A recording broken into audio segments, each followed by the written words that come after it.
Assalamualaikum warahmatullahi wabarakatuh. Iki ngaji santai-santai apa? Muhasabah.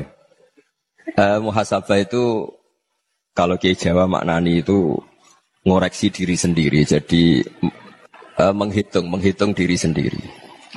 Ini pas bidang yang saya tekuni tadi karena Habib Ahmad yang minta kemarin sama ibu siapa dari Indonesian Power itu. Ibu Lia, saya turutin. Sekaligus saya sambil belajar terus tentang muhasabah. Dalam konteks Indonesia, muhasabah itu sudah jadi perilaku ya. Karena dulu orang tua saya, guru-guru saya kalau ngandani itu, bayangkan kalau kamu jadi dia. Jadi misalnya kita mentang-mentang atasan, otoriter sama bawahan. Bayangkan kalau kamu jadi yang bawahan itu kayak apa? Laukun tamakanah, kalau orang Arab bilang, bayangkan kalau kamu di posisi dia. Makanya guyonannya orang-orang Indonesia itu kan orang ngaramkan judi gitu, bareng dikasih tahu. Tapi yang menang anak jenengan, alhamdulillah. Ternyata ngaramkan itu karena ada anaknya. Kalau anaknya yang menang ya seneng. Meskipun itu guyonan, tapi saya punya padanan itu dalam kitab Hikam. Nabi Ibrahim itu Khalilur Rahman, tentu bencinya minta ampun sama yang namanya maksiat. Suatu saat beliau diterbangkan di alam malakut. Itu kalau di hikam saya halaman 15 juga. Saya masih ingat betul. Mungkin kalau Anda beda halaman karena beda cetakan. Setelah diterbangkan di alam malakut, diperlihatkan sama Allah. Ada orang pezina, ada orang syaribul khomri, ada orang mabuk, ada orang macam-macam. Allah tanya sama Nabi Ibrahim, bagaimana pendapat kamu Ibrahim tentang mereka yang maksiat? Kata Nabi Ibrahim, ya Allah, habisi saja mereka. Mereka hidup di bumi engkau, makan rezeki engkau, kemudian mereka tidak taat sama engkau. Singkat cerita, di fase itu, saya ulang lagi di fase itu, Allah nurutin. Sampai sekian peristiwa, mungkin 3 atau 4. Sudah, setelah sekian tahun, Nabi Ibrahim lupa peristiwa itu, kemudian beliau diminta menyembelih anaknya. Ini versi kitab Hikam. Memang versinya banyak tentang kenapa Nabi Ibrahim disuruh menyembelih anaknya. Ketika mau menyembelih anaknya, Nabi Ibrahim ragu. Huwa samratu fuadi. Anak saya ini buah hati saya, kenapa engkau suruh menyembelih? Terus kata Allah, apa kamu tidak ingat ketika kamu saya angkat di alam malakut, kemudian kamu usul bunuh-bunuh, saya tidak mempertimbangkan usul Anda, tapi kenapa sekarang saya merintahkan kamu mikir? Gitu. Terus, ya karena ini anak saya ya Allah. Terus kata Allah, rumang samu wong sumpukon mata ini gak gawean kau sing gawe kowe enak wae usul mata ini. Jadi saya yang bikin kemudian Anda enak aja usul membunuh. Semenjak itu Nabi Ibrahim itu di eranya itu asfaqun nas, orang paling sayang sama manusia. Karena kadang kita keras itu ya kebetulan itu udah anak kita, ada keluarga kita. Cara orang Jawa itu kan gitu ya, kalau ada perempuan terus macak yang macam-macam pakai sepeda motor cowok, terus wah itu luput suwuk, semoga-moga gini. Tapi setelah dikasih tahu, niku ponakane jenengan, semoga-moga selamat. Jadi jangan-jangan kemarin Pak Ahlil Ma'asi itu kebetulan itu tidak keluarga kita. Kalau keluarga kita yang pernah salah pada kita, semangat kita mintakan maaf. Jangan-jangan kita didikte hukum sosial gitu. Jadi orang yang salah, kebetulan itu orang yang menservis kita. Atau keluarga kita, atau orang dekat kita. Jangan-jangan semangat kita mintakan ampun. Tapi kalau sama orang lain, kebetulan musuh kita semangatnya minta itu kena azab. Nah ini yang nggak boleh dalam Islam. Islam mengajarkan, niru Rasulullah SAW, Nabi itu rahmatal lil alamin. Bahkan kemarin saya ngaji virtual sama beberapa habaib. Ada Habib Ali Al-Jufri dari Mesir. Ya, ada Habib Alwi dari Kuitang, ada Habib Nabil Al-Musawa. Dari sekian habaib itu saya masih ingat diantaranya yang didawuhkan rahmatan lil alamin itu ketika Nabi adzahu qaumuh, disakiti oleh kaumnya, dan itu mereka masih kafir semua. Itu mereka dapat doanya Nabi, Allahumma hdi qaumi fa innahum la ya'lamun. Kayak apa baiknya Nabi, orang yang menyakiti, yang melukai, tapi Nabi masih berdoa, Allahumma hdi qaumi fa innahum la ya'lamun. Sayyidina Umar dapat doanya Nabi itu yakhina kana kafiran, ketika masih kafir didoakan. Allahumma aizzal Islam bi Umar. Itu ketika masih kafir. Itu pelajaran bagi kita bahwa yang sedang tidak cocok pun itu berdapat doa kita. Ya doa supaya kondisi kita baik, hari tambah baik. Karena agama ini Saya berkali-kali bilang limangka nayarjuwa hawal yawmal akhir. Agama ini diperuntukkan bagi yang selalu punya harapan pada Allah Subhanahu wa taala. Saya cerita muhasabah ini tentang hubungan kita dengan Allah. Di Indonesia itu banyak orang fasik, banyak orang nakal. Ya di mana-mana orang nakal itu ya mayoritas wa aksaruhum fasikun. Tapi berkahnya harapan. Mungkin saya kira nakal sok benda, mungkin saya kira sholat sok ben sholat, mungkin sekarang belum sakhok, belum dermawan, suatu saat dermawan. Barokahnya itu kefasikan ini dianggap sementara, sedang fasik, sedang tidak benar. Karena kiai-kiai kita, para guru-guru kita, para habaib utamanya itu mesti bilang semoga husnul khotimah. Nah barokahnya doa itu semoga husnul khotimah itu menjadikan satu pola sosial. Yang sedang fasik ini masih diharapkan jadi lebih baik, jadi lebih. Sehingga kita tidak ngambil sikap ekstrim, yang ingin menghabisi atau ingin mengadili, tidak. Karena selalu kita punya harapan. Dan agama ini limangka nerjuwo hawal yakhir. Bayangkan itu kalau yang nakal itu anak kamu. Pasti kamu nggak ingin kan langsung dapat azab, dapat apa. Padahal kita semua jadi tokoh ini abul kulli, bapak dari semuanya. Sehingga ketika Rasulullah SAW jalan-jalan kemudian melihat perempuan sedang menyalakan api. Kalau apinya mati ditiup, anaknya dijauhkan. Nanti kalau sudah jauh dari api, anaknya digendong lagi. Terus kata Rasulullah, matur ke semua sahabat, Aro'aitum anna hadih tarihatan waladaha alan nar. Apa kamu berpendapat bahwa perempuan ini akan melemparkan anaknya ke neraka? Tidak ya Rasulullah. Tidak akan seorang ibu melemparkan anaknya ke api. Terus kata Rasulullah, Allahu arhamu min hadih biwaladiha. Allah lebih rahman, lebih rahim dibanding orang tua ini kepada anaknya. Ini yang harus kita kenalkan terus, kita kampanyakan terus. Supaya orang hubungannya dengan Allah itu nyaman, asik. Sehingga dengan demikian selalu ada harapan bahwa yang sedang nakal ini suatu saat tobat. Kita tidak boleh menghukumi pasti begini, pasti gini. Itu tidak wilayah kita. Itu juga yang dicontohkan Rasulullah SAW. Secara lahir Nabi itu enggak berkenan sama Wahsy. Karena Wahsy itu salahnya salah fatal. Karena membunuh ahabban nasi ila Rasulillah. Yaitu membunuh Sayyid Hamzah. Jadi ketika Wahsy tobat, Nabi itu nerima tobatnya. Dan ketika beliau dengan basariyahnya enggak siap ketemu Wahsy. Karena harus ingat Sayyid Hamzah. Basariyahnya diturutin. Oke kamu iman saya turutin. Tapi jangan sering ketemu saya. Karena kalau ketemu kamu saya masih ingat sama paman saya Sayyid Hamzah. Kita bisa ngelola seperti itu. Kita tidak cocok sama orang. Bagaimanapun mereka umat Rasulullah SAW, kita tetap mencintai mereka. Misalnya kalau beda agama, mereka sama-sama orang Indonesia, kita mencintai mereka atas nama warga Indonesia. Tapi kalau misalnya potongannya ora cocok, beda kultur, bawaannya itu mangkel no coro Jawa, ya bisa diilmoni, jangan ketemu. Wong sudah tidak cocok, ingin ketemu nyari solusi. Roh ini tok seneng itu kan ya repot itu. Ya sudah kalau nggak pati cocok ya jangan sering ketemu. Dan itu kita bisa memanage seperti itu tuh bisa. Saya berkali-kali cerita tentang Imam Syafi'i. Kalau dikasih tahu ya Imam Abu Abdillah, panggilannya Imam Syafi'i, tetangga Anda ini ternyata banyak yang nggak senang Anda. Jawabnya beliau senang. Ya bagus kalau nggak senang saya, ndak utang saya katanya.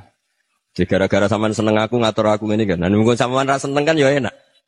Jadi hidup itu dianggap happy. Kalau seneng ya teman silaturahim, kalau nggak seneng ya nggak bakal utang gitu. Baru kayak ra seneng itu nggak ganggu gitu. Jadi dulu itu orang bisa ngelola seneng tidak seneng itu bisa. Karena ada kearifan hubungan dengan Allah Subhanahu wa taala. Hidupnya selesai karena masyghul bi dzikrillah, mereka sibuk dengan Allah. Makanya kata ulama-ulama tasawuf, kamu jangan melihat manusia perilakunya, tapi kamu juga harus ingat yang gerakkan semua itu Allah Subhanahu wa taala. Dengan demikian kita farah, kita senang. Makanya Nabi kalau ngutus Anas bin Malik kemudian enggak kesampaian yang diinginkan karena Anas main. Ketika garwa-garwani Nabi agak tersinggung, Nabi andaikan Allah menghendaki yang saya inginkan kesampaian, pasti itu kesampaian. Jadi dianggap kegagalan Anas gak manggil yang dituju Nabi itu ya kersane Allah ya enteng saja. Sayyidina Ali lebih parah lagi yang dialamin. Itu dalam beliau kalau dipanggil itu gak cepat-cepat ke sana. Ketika ditanya, kenapa kamu tak panggil gak cepat ke saya? Amin tu ukubatak. Karena aku tahu engkau orang baik. Orang baik itu pemaaf. Jadi makanya orang-orang soleh dulu itu bodoni itu. Makanya sekarang kalau ada orang bodoni itu mesti beda orang soleh. Kalau orang-orang soleh itu kakean husnudzon lagi sering dibodonin. Abdullah bin Umar itu masyhur itu. Kalau ada budaknya serang sholat, sergap sholat itu dimerdekakan. Akhirnya enggak sholat pun pura-pura sholat. Akhirnya juga dimerdekakan. Ketika ditanya, kenapa engkau merdekakan? Padahal mereka sholatnya menipu engkau, kata pembisik-pembisik itu. Man khoda'ana lillah in khoda'na lah. Dia nipu atas nama Allah, berarti saat tertipu juga atas nama Allah. Enggak masalah dong, semuanya demi Allah Subhanahu wa ta'ala. Jadi ketika kita ketemu mensifati Allah Ta'ala itu ghafir. Allah pemaaf. Jangan kamu enggak fair untuk diri kamu nyifati Allah ghafir, pada orang lain Allah kamu sifati syadidul iqab. Jadi Allah kamu atur, kayak MC tadi ngatur saya. Jadi Allah itu apa? Kalau pada saya ghafir, kalau pada musuh saya syadidul iqab. Itu enggak fair. Kalau Anda punya harapan kepada Allah karena Allah Rahman Rahim, Allah ghafir, sebenarnya Allah pada musuh kita ya bisa saja Allah ghafir, bisa saja Allah Rahman. Sehingga kita melihat orang lain yang kita tidak cocok itu ya enteng saja. Itu min ummati Rasulillah sing tanaluhu syafa'atuh, tanaluhu sa'atu rahmati, tanaluhu fair. Jangan dengan kita kayak mesti dapat rahmat. Jangan orang lain kayak Allah pasti syadidul iqab. Itu tidak boleh. Sehingga ketika ada orang Badui, singkat cerita orang Badui ini kencing di masjid. Semua sahabat membentak dia. Yang enggak bentak hanya Nabi tok. Saking mangkalnya orang ini karena semua sahabat bentak kecuali Nabi. Setelah dibenarin Nabi, terus Nabi nyuruh Sobbu Ali Dhanuban min ma'in. Setelah disucikan masjid itu, dia berdoa keras sekali. Allahumma arhamni wa Muhammadan wa la tarham ma'ana ahadan. Ya Allah yang berhak dapat rahmatmu hanya saya dan Nabi Muhammad, yang lainnya jangan. Karena yang lainnya tuh jengkelin, gitu aja saya salah dimarah-marahin gitu. Jadi kalau kamu doa terbatas ya kayak orang Bedui ini, kayak orang Arabi. Apa kata Nabi? Laqad tahajjarta wasi'an. Allah yang rahmatnya luas menjadi kamu sempitkan. Karena kamu mau atur Allah hanya rahman pada Indonesian Power, pada NU, pada kita yang orang lain gak perlu dapat. Itu kan kasihan Islam karena Islam terus gak dimiliki semua orang. Allah gak dimiliki semua orang. Rasulullah gak dimiliki semua orang karena dipek NU, dipek ormas tertentu, dipek gak boleh seperti itu. Gak boleh takhasyar tawasian kata Nabi, gak boleh mempersempit zat yang rahmatnya itu luas. Ini semoga etika ini kita pakai di Indonesia. Yang sedang fase kita harapkan lebih baik. Yang sedang nggak dapat hidayah kita doakan dapat apa? Hidayah. Masyhur kan, makanya tadi saya mohon sama Habib Ali supaya Habib Ahmad supaya tetap mahalul qiyam, tabaruk sama Habib Ali di antara doa-doa di Simtud Duror masyhur itu antuqa bilal mudhniba minnah fil ghufran wal musi'a bil ihsan. Jadi harapannya para habaib, para orang-orang baik dulu ya semoga yang dosa itu dimaafkan, yang sedang salah dibuka, bikin lebih baik. Nabi itu tugasnya juga gitu. Wastaghfir li dzambika walil mu'minina wal mu'minat. Nabi itu tugasnya juga memintakan ampun yang sedang salah. Nah ini cobalah jadi etika kita, muhasabah kita. Jadi muhasabah itu cara berpikir kita set, kita pikir ulang. Ternyata semangatnya seorang Nabi itu wastaghfir li dzambika walil mu'minun. Semangatnya itu memintakan ampun. Orang ahli tafsir tahu semua kalau Nabi itu tidak mungkin dosa. Jadi itu khitabun lin Nabi wa urida bihi ummatu, itu khitab Nabi, tapi yang dimaksud itu umatnya karena Nabi tidak akan mengalami dzambun, enggak akan mengalami dosa. Sekarang enggak, kadang-kadang kita ini kalau orang lain salah itu semangat. Kalau di perusahaan ada teman salah, apalagi pimpinan salah itu seneng. Barokahnya salah bisa ganti kan gitu. Ya, jadi kalau mungkin di dunia tokoh juga gitu, barokahnya ada tokoh salah, kita yang jadi populer sendiri, tidak boleh seperti itu. Kita harus salimus sodri di jami'il muslimin. Jadi ini harus dilatih. Saya tadi matur sama Habib Ahmad, latihan kita jadi hidup. Nabi itu kalau resep jadi wali itu kata Nabi gampang. Kata Nabi kalau kamu ingin disenangin Allah, ya sudah. Kalau kamu asbahta, amseta gini-gini, perasaan kamu kata Nabi, jangan punya perasaan ghil sama orang muslimin. Itu sudah wadhalika min sunnati. Makanya Nabi ngendikan la yablughni ahadun an ahadin syai'an. Ada yang baca la yuballighni ahadun an ahadin syai'an. Seseorang jangan melaporkan ke saya tentang salahnya yang lain. Fa inni akhruju ilaikum wa ana salimus sadri. Karena saya ingin ketemu sampean semua dalam keadaan salimus sadri, tidak punya perasaan apa-apa. Karena kalau nurutin pembisik, nurutin informasi itu ya repot. Karena orang pasti sepihak. Ada kiai yang top, datang ke kampung-kampung yang desa-desa. Kata yang seneng itu punya akhlak. Wah itu bagus orang besar datang ke kampung-kampung. Kata yang nggak seneng, Oh itu jobnya kiai kecil kok diambil, itu kan ya kasihan itu kan sudut pandang. Makanya saya sering bilang, akal kita ini cukup untuk mentasdik Rasulullah Shallallahu Alaihi Wasallam. Meskipun perasaan kita kadang orang Jawa itu beda. Saya berkali-kali bilang sama peneliti dari Jogja, kenapa sih Gus para nabi itu kok poligami istrinya banyak? Nabi Dawud katanya itu berapa? Nabi Sulaiman malah jumlahnya agak terbatas ini. Nabi Muhammad itu paling sedikit. Saya tanya gini, perempuan itu orang lemah. Jadi kalau nolong orang satu gimana baik. Kalau nolong orang dua ya lebih baik. Ya sudah kira-kira seperti itu. Paling tidak akal kita masih tahu. Kalau orang baik, itu kan mesti baik. Nolong orang satu baik, nolong orang dua ya lebih baik. Nolong orang tiga lebih baik. Tapi kalau kamu orang nggak baik, satu saja kamu terlantarin, kamu miskinkan, kamu... Ya tinggal diukur kan. Kalau orang baik, nambah baik. Tapi kalau orang buruk, tambah buruk. Nah itu akal. Akal kita bisa menganalisis kenapa sih nikah itu ada yang poligami, ada yang enggak. Sudah ukur saja diri kamu. Misalnya kayak saya elek keriting, rabi terus. Mau perbanyak wong elek. Orang perilaku netok, raine dadi elek kabeh. Gitu. Tapi nak kowe ku ganteng, alim, ganteng, sugih. Anake ganteng-ganteng, berhubung kowe saleh ahli swarga kabeh. Mertua yo bangga karena karir kamu meyakinkan. Ini mertua kamu aja gak bangga mau nambah. Ipar gak bangga, mertua gak bangga, desa kamu yang kamu wayai juga gak beda dengan Nabi ketika nikah Juwairiyah itu gak ada pernikahan sebarokah Nabi dengan Juwairiyah itu Azharu Rasulillah. Di situ habis perang banyak tawanan gara-gara jadi besanya Nabi langsung dibebaskan semua karena Azharu Rasulillah. Sekarang besanya Kanjeng Nabi. Dulu Abu Sufyan mangkalnya bukan main sama Nabi. Gara-gara putrinya dinikah terus langsung jadi. Kalau kamu kan enggak, nikah satu, nikah lagi. Satu kampung musuh kamu. Karena istri pertama ya cemburu, yang kedua agak bangga. Wah itu selesai itu. Di dunia wal akhirah. Maksud saya, nganalisis Islam itu harus pakai akal. Dan akal yang dipakai, ini saya bawa ke kitab Ihya, adalah pikiran-pikiran para ulama. Makanya ketika Imam Ghazali ketika ditanya, fakaifa bi muslimin fasikin asawwaha fi jami'i amri. Kalau kalian ketemu orang fasik, orang Islam tapi fasik, perilakunya enggak ada yang benar. Kata Imam Ghazali jawabnya lucu, aneh. Ma min muslimin illa wa islamuhu ta'ah. Tidak ada orang Islam kecuali dia mau Islam, membenarkan Allah dan Rasul itu sudah taatnya dia. Kok kamu tidak bisa melihat taatnya dia?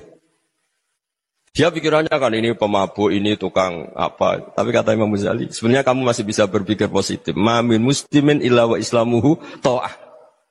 Tidak ada seseorang Islam ketika dia milik Islam itu pasti ada taatnya, yaitu tasdik pada Allah dan tasdik kepada Rasulullah Shallallahu Alaihi Wasallam.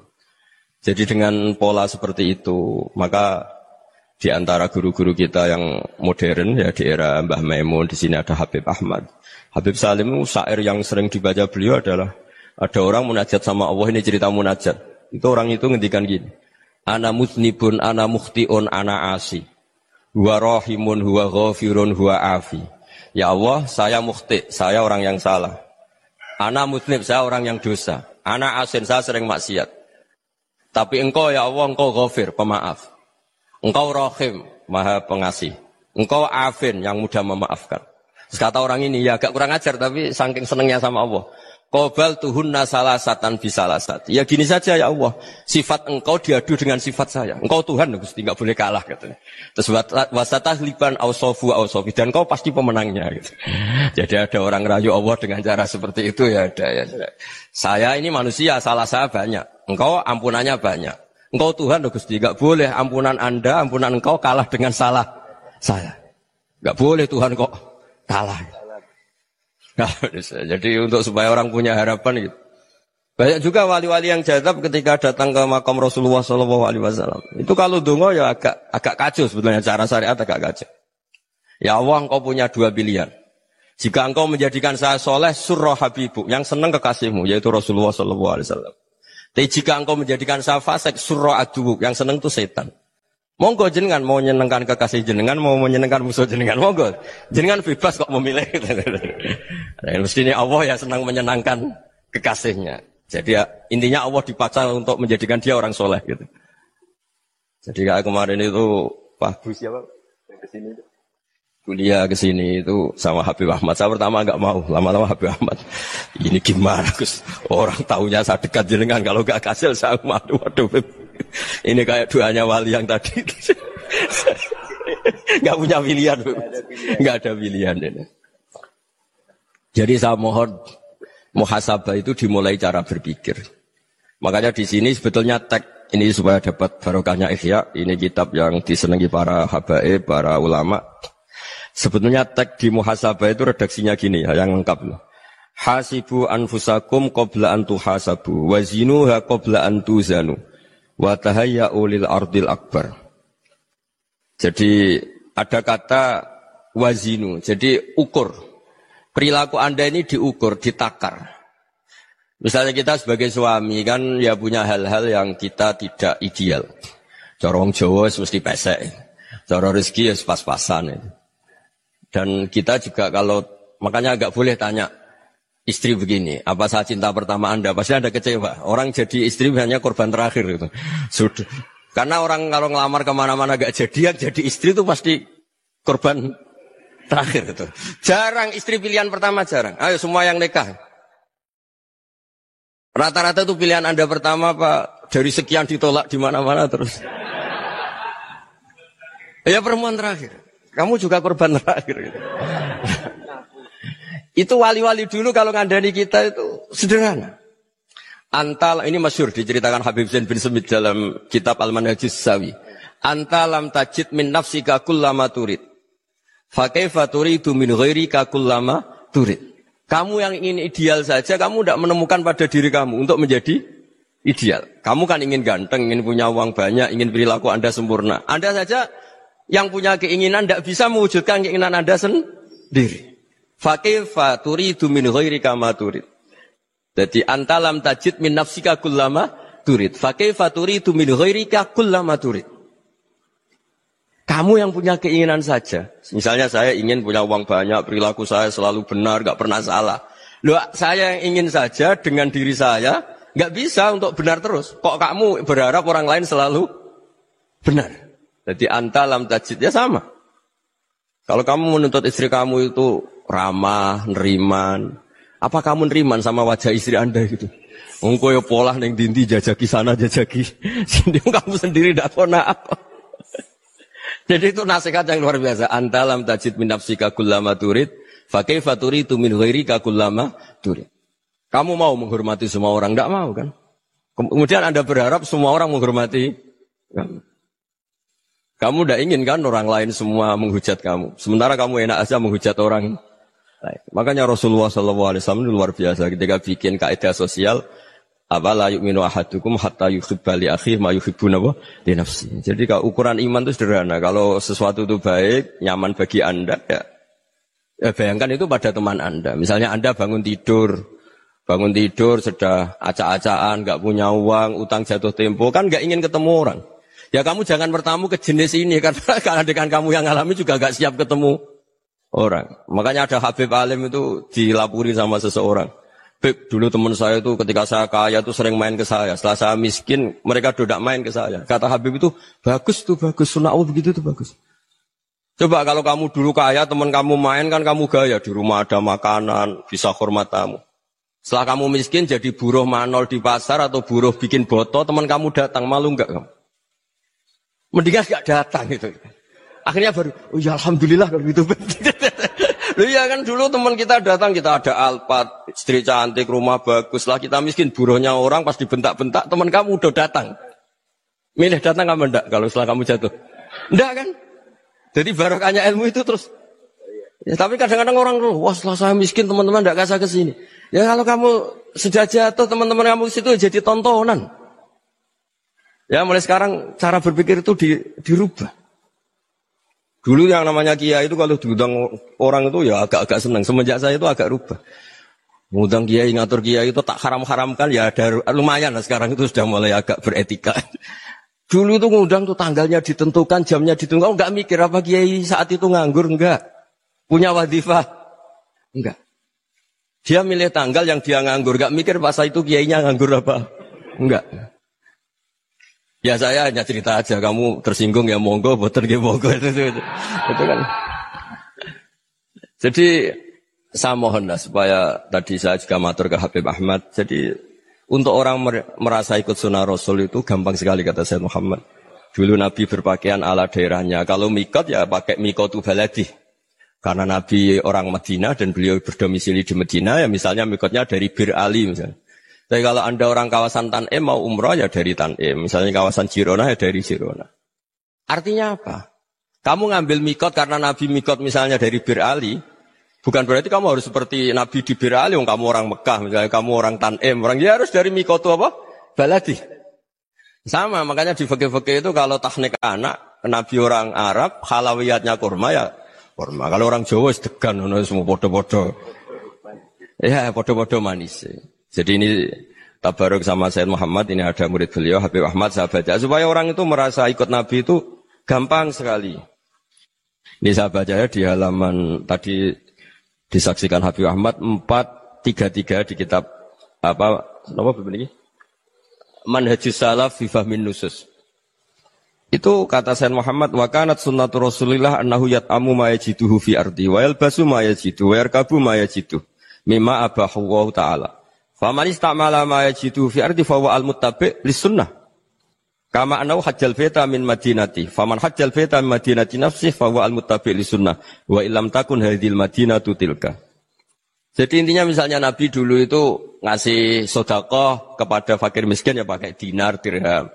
Ya kalau orang misalnya sedekah pakai rupiah ya sudah ikut sunnah Nabi. Jangan, lo Nabi pakai dinar loh, kamu kok pakai rupiah. Dulu dinarnya Nabi udah ada tulisannya Bank Indonesia, kamu ada tulisannya Bank. Ya tidak ada seperti itu. Ya jadi misalnya Nabi sedekah pakai tamar atau pakai al-aqid, ya kita pakai beras, pakai apa.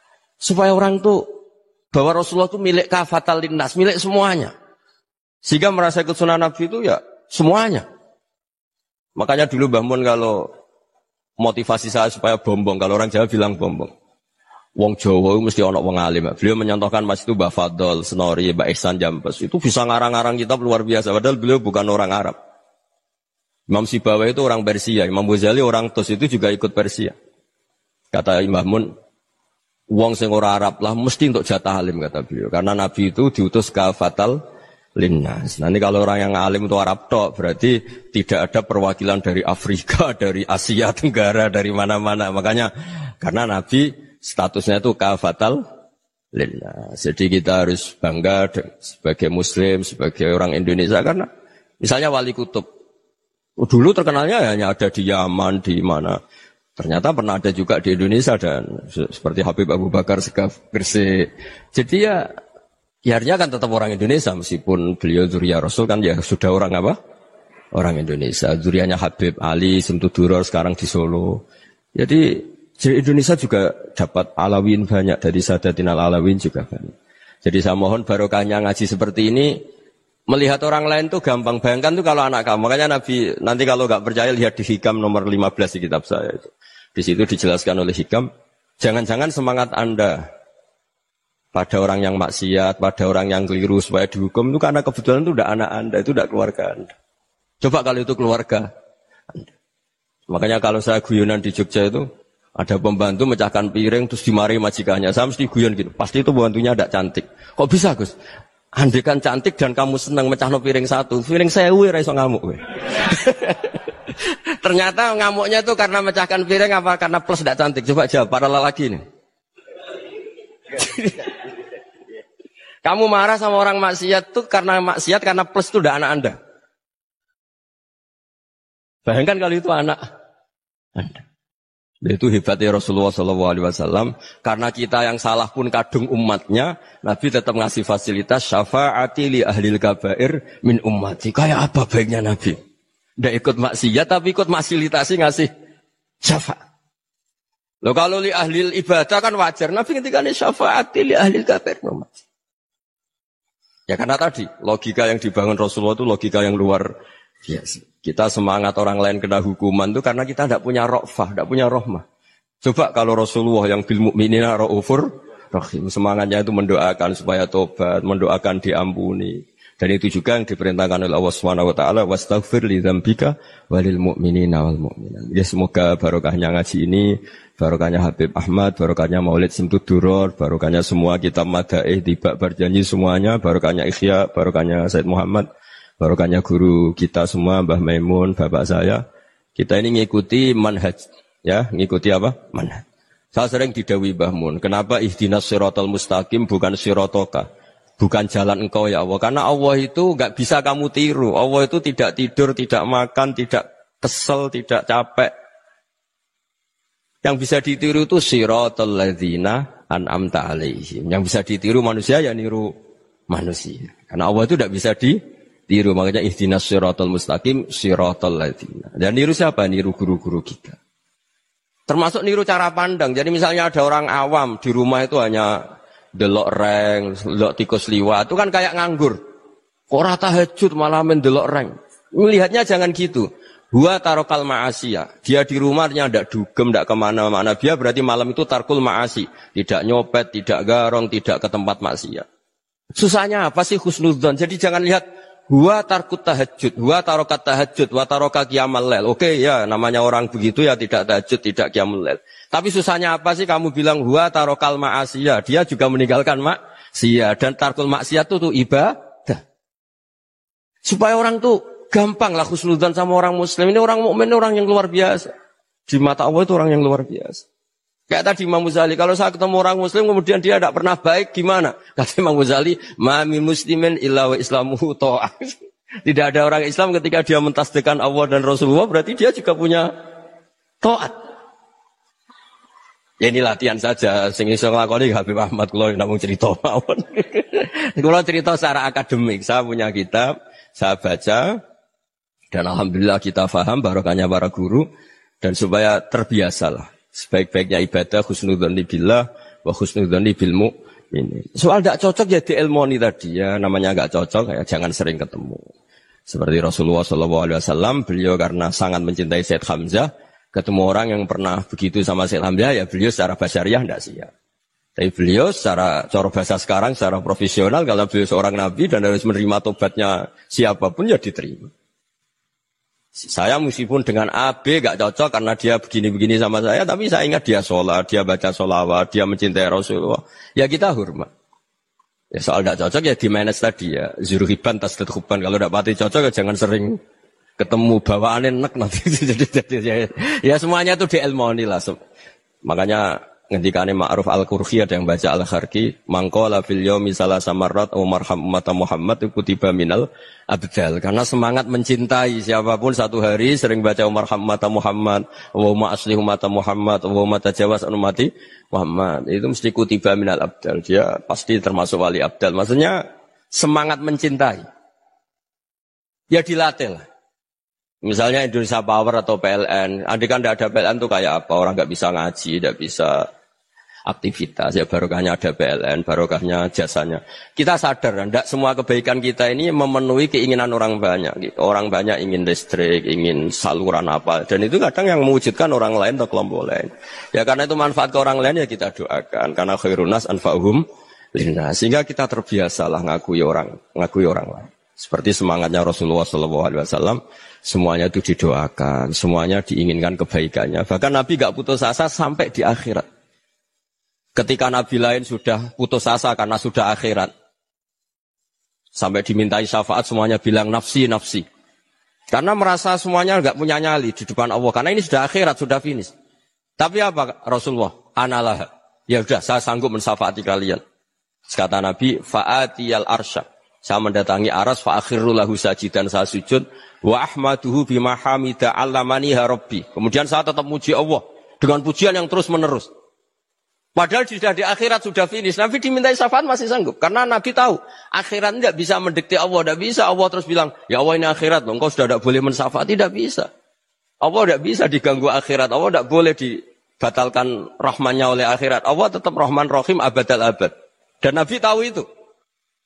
Makanya kata para ulama, fa Muhammadun ahmadu min ghairihi. Jadi Nabi Muhammad namanya dua, yang terkenal. Sebenarnya banyak yang terkenal dua, Muhammad sama Ahmad. Ketika Nabi punya nyali memuji Allah di akhirat atau sudah di akhirat, Itu fa Muhammadun ahmadu min ghairi. Ketika Nabi lain sudah tidak punya nyali muji Allah karena sudah akhirat, Nabi Muhammad tetap berani muji Allah di saat seperti itu. Makanya ahmadu di situ kata ulama itu af'al tafdil. Fa Muhammadun ahmadu min ghairi.